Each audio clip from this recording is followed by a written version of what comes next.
Hey, what's up YouTube? It's Maritime Spook here, coming from beautiful southern New Brunswick in Canada. And just doing a quick introductory video here. And the reason for the videos I hope to be posting on my channel. I've had a YouTube channel now for a year and haven't posted anything. And I see all these guys on here, they're like the armchair kind of warriors there that they have all this stuff to say about, like all these guys that are out in the woods, like Bear Grylls and Ray Mears and Les Stroud. And they got all this stuff to say, and they're basically sitting in their mother's basement and playing World of Warcraft and haven't been in the woods in years and probably maybe never even been in the woods. And they comment and, oh, this guy's lame, or you could do this better or that better. Well,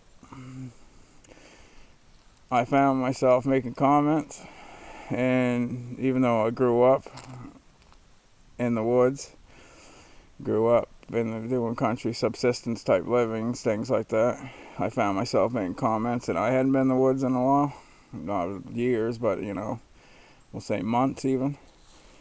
So anyway, I decided I'm going to make a few videos and see if it's anything that, but actually one of the points is that I see a lot of videos coming out of Canada and a lot of videos out of places, but I don't see a lot of videos out of New Brunswick. A lot of people, I don't know exactly what it is. I mean, there's a few people on YouTube from New Brunswick, and there's a few people that do videos from New Brunswick, Canada here. But anyway, I'm going to add my 2 cents once in a while, hopefully. But anyway, the reason for today's video is going back to subsistence thing. That's something I've sort of got into watching a lot of Yukon men on Discovery Channel. Whether or not people think that's reality TV and just staged or whatever, it's still cool. And like there's like Yukon men, there's Mountain Men on the History Channel. Shows that showcase subsistence living. Anyway, we'll put it that way. So for today, my introductory video is going to be an introductory video slash my take on one of the subsistence things we do here in New Brunswick. And what it is we come out here and we pick tips for the wreathing season.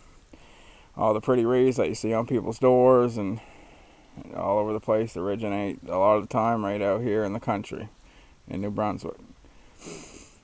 A good portion of them, even all over the world. Like I said, I was talking to a fellow the other day, and I mean, there's people that have in Spain that have ordered, balsam fir and Douglas fir. So, anyways, not to be too long-winded, and the point actually that it's starting to get dark. It's getting dark a lot quicker now since it's getting on winter, but I'm just going to show you a couple things here and that have to do with the tipping. Well, there are some fir tips right there.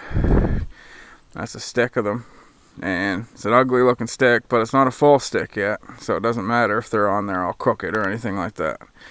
9 times out of 10 people want them all with the little sticks facing out,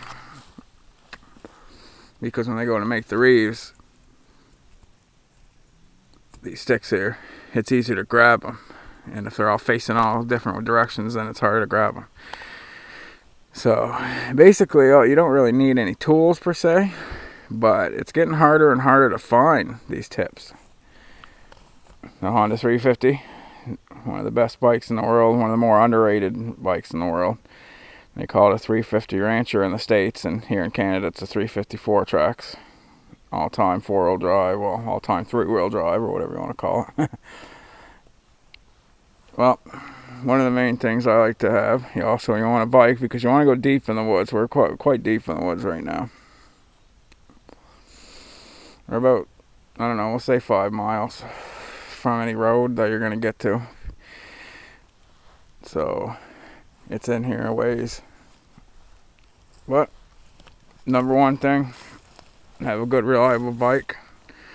And if there was enough snow, which some seasons for tipping there have been, a good reliable snow sled. They're a good you know, good thing to have. But another thing, decent cutting tool.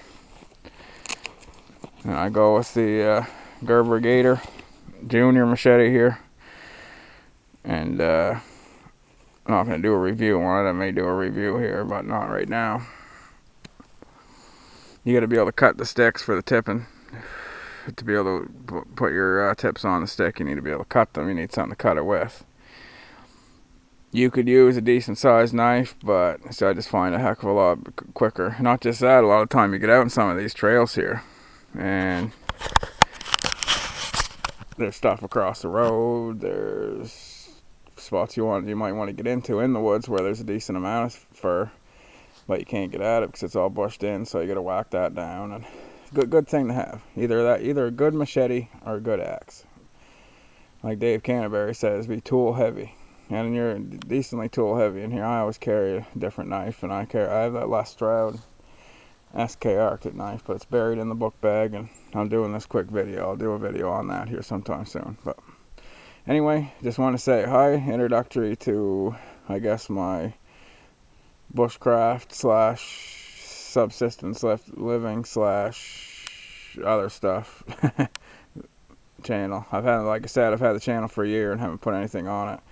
So I didn't find myself being able to criticize anyone else for stuff they were doing on their videos when I didn't have my own, which I didn't really criticize anyway, but I figured I'd start doing my own. So anyway, peace out.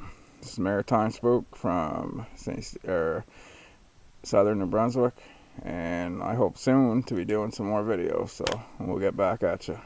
Keep your stick on the ice, fellas.